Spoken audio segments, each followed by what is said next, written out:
Hello everyone. Welcome to Econ Echoes. In this podcast, we are going to discuss about the Roman administration and its economic practices. Okay, so picture this. You're in the heart of Rome in 100 CE. The sun is shining down on the Grand Forum Romanum, where merchants are discussing prices, senators are discussing laws, and tax collectors, well, they are lurking around, making sure nobody dodges the emperor's dues. There's the smell of freshly baked bread in the air, and the street performers are gathering crowds near the Temple of Saturn, where the Roman treasury is stored. Now, you might think, hey, this sounds like a typical day in modern life. And you would be right, because what made Rome truly great was its incredible economic system, its strict administration, and let's be honest, its ruthless taxation policies. Today, on Econ Echoes, we are unraveling the secrets of the Roman economy, the brilliance of its administration, and how its financial decisions echo through history to this very day.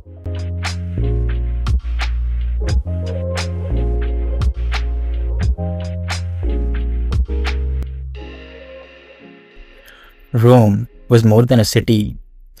It was an ultimate economic powerhouse. It was the beating heart of an empire that stretched across 3 continents. By the 2nd century AD, Rome controlled a quarter of the world's population, boasting over 70 million people under its rule. And guess what? Running an empire that massive required an economic strategy that was nothing short of a genius. To maintain its military supremacy, fund massive infrastructure projects, and keep the citizens fed and entertained, Rome relied on a complex economic system that blended state control, taxation, trade, and financial administration. But what exactly made Rome into an economy so successful? The answer lies in 3 key pillars: taxation, welfare, and trade. Let's break them down one by one. Alright, let's talk about taxes because, let's be honest, nobody likes them. But the Romans, they were taxation masterminds. The empire relied heavily on taxes to fund everything, from building aqueducts to maintaining the legendary Roman legion. Now, taxes in Rome weren't the same for everyone. The taxation system was split into 2 broad categories: direct taxes and indirect taxes. Direct taxes, the way we know it even in the modern days, was levied directly on individuals and landowners.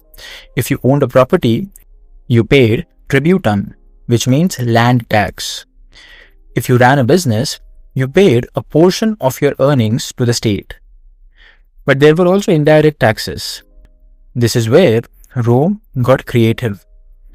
Everything from market transactions to imports and exports was taxed. And get this, there was even a tax on urine. Yes, urine. Why? Because human urine was used in tanning leather and bleaching clothes. So Emperor Vespasian taxed it. Here's another fun fact.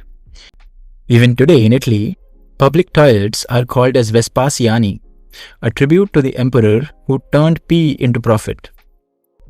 But here's where things get a little shady.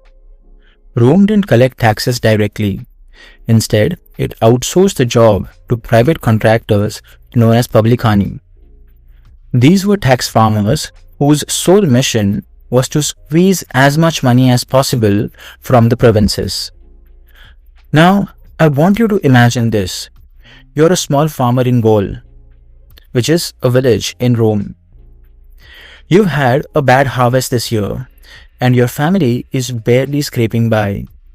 Suddenly, the publicani shows up, demanding taxes. You tell them you don't have enough, but they don't care.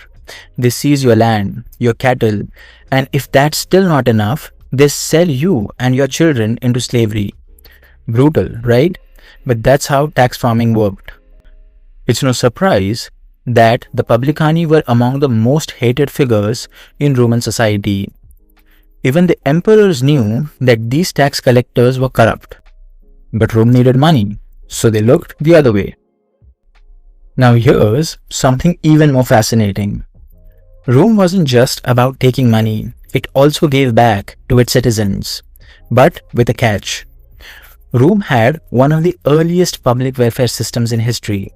It was called Cura Annone, and it ensured that poor Roman citizens, especially those living in Rome, had access to cheap or free grain. Here's how it worked. The state imported millions of tons of wheat from Egypt, North Africa, and Sicily.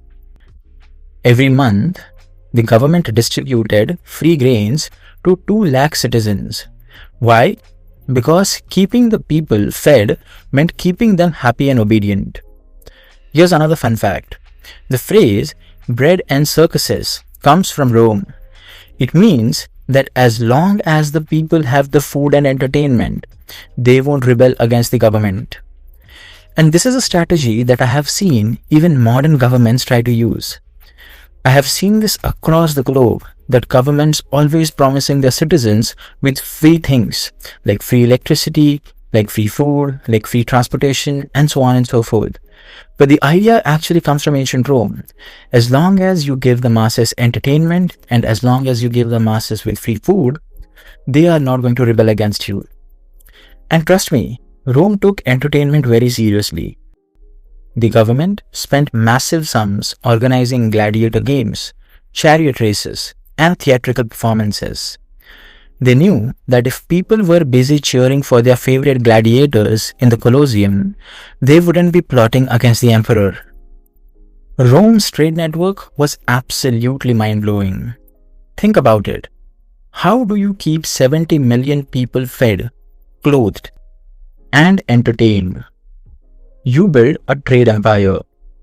Rome had an advanced supply chain that stretched across Europe, the Middle East, and North Africa.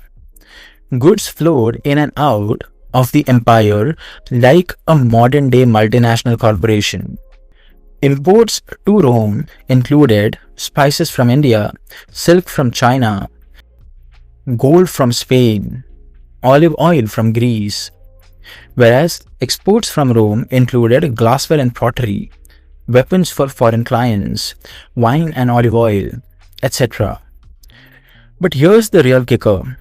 Rome standardized the economy using a common currency, the denarius. This was a universal currency that people from Britain to Egypt could use for trade. It was like the ancient equivalent of the US dollar. So with all this success, how did Rome's economy collapse?